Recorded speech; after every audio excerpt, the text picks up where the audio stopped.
नमस्कार ताईंनो, श्री स्वामी समर्थ. तुम्हाला माझे व्हिडिओ आवडत असतील तर प्लीज लाईक करा, चॅनलला नक्की सबस्क्राईब करा, शेअर करा, कमेंटसुद्धा करा. तर इथं तुम्हाला मी आत्ता पळालेली दिसली असेल फास्टमध्ये. स्वामींना मुजरा केला. तर आज जायचं होतं कुठं, तर समोर पाहाच तुम्ही सकाळची 10:30ची आरती झाली आणि दिदी आरतीला येत असते दररोज सकाळी. 10:30ची आरती झाल्याच्या नंतर लगेच शाळेत जाते. तर आम्ही पहा बसनी कुठं निघालो, तर एस टी महामंडळ म्हणजे आम्ही बस स्टँडला येऊन बसलो आणि तिथूनच आम्ही बसलो तिथे.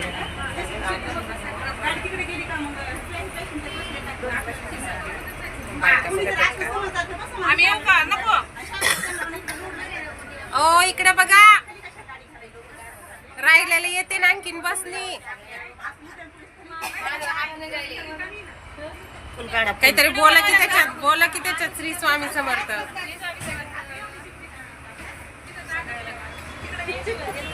आजी बाबा.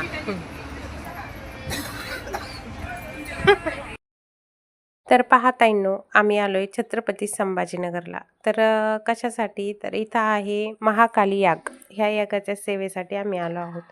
तर माऊलींचा जे आगमनासाठी 2 ते 3 किलोमीटरच्या अंतरावर छान अशा रांगोळी काढून छान फुलंसुद्धा टाकलेली होती. माऊलीचं आगमन 4 ते 4:30 वाजता होणार होतं. त्यामुळं आम्ही दुपारच्या बॅचला गेलो महाकाली याग करण्यासाठी. तर पहिली बॅच होती 7 ते 11 आणि त्यांची जी सेवा झालीच्या नंतर आमची सेवासुद्धा रुजू होणार होती. अगदी प्रसन्न वातावरण ह्या सगळ्या सेवेकऱ्यांनी केलेलं. वाळूजकर, संभाजीनगरकर यांचेसुद्धा खूप धन्यवाद. यांच्यामुळं आज आम्हाला ही सेवा करायला भेटली. अगदी त्या कॉलेजकरांचे सुद्धा धन्यवाद. त्यांनी एवढी सुंदर जागा स्वामी भक्तांसाठी उपलब्ध करून दिली. तर ताईंनो, ह्या सेवेला जाण्याचं कारण म्हणजे काय, तर आता सध्या तुम्ही पाहताय वर्षाचे जे काही सुरुवात आहे ती अगदी खूप खूप म्हणजे निगेटिव्ह ऊर्जाने सुरुवात झाली. अगदी अजितदादाचं विमान कोसळणं, त्या दिवशी खूप सारे ॲक्सिडेंट होणं, तसेच खूप निगेटिव्ह ऊर्जा तयार झालेली आहे भारतामध्ये. त्यामुळं गुरुमाऊलींनी खूप छान प्रयत्न केला आहे अशाच छोट्या छोट्या सेवा करून घ्यायच्या.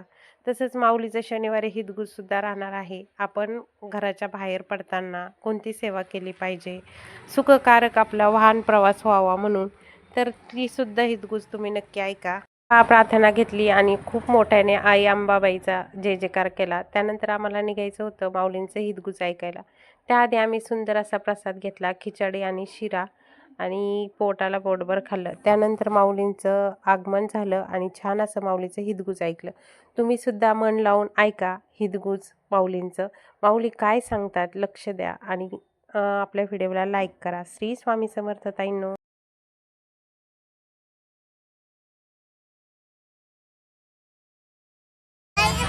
ते आपली जबाबदारी पार पाडतात.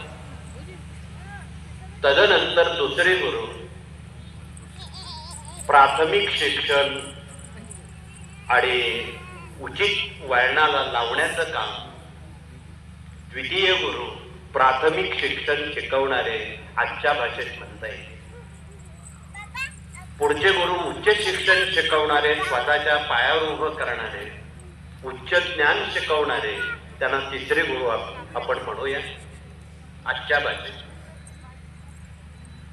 आणि चौथे गुरु पायावर उभं करणारे, स्वावलंबी करणारे, पुढील दिशादर्शक म्हणून त्यांचा समावेश आहे.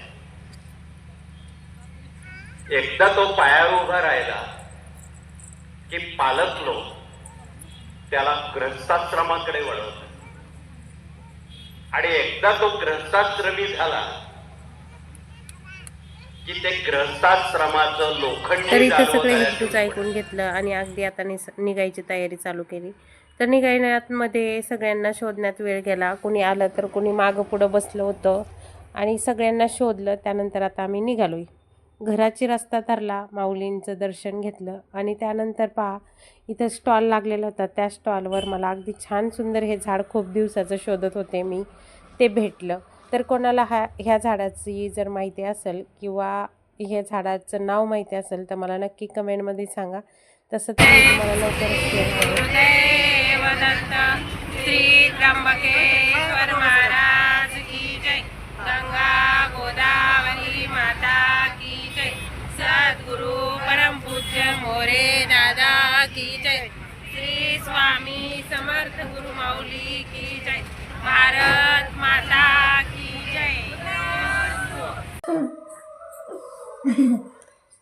मोठी सेवा केली मी आज महाकाली याग संभाजीनगरला. आणि त्यानंतर आता घरी आली मी. आता 9 वाजलेत, पण आहोंचं दर्शन घेतल्याच्या नंतरच ती सेवा घडती. त्यामुळे घेते दर्शन. आता काय आशीर्वाद देतात काय माहिती. चांगलं होईल तुमचं.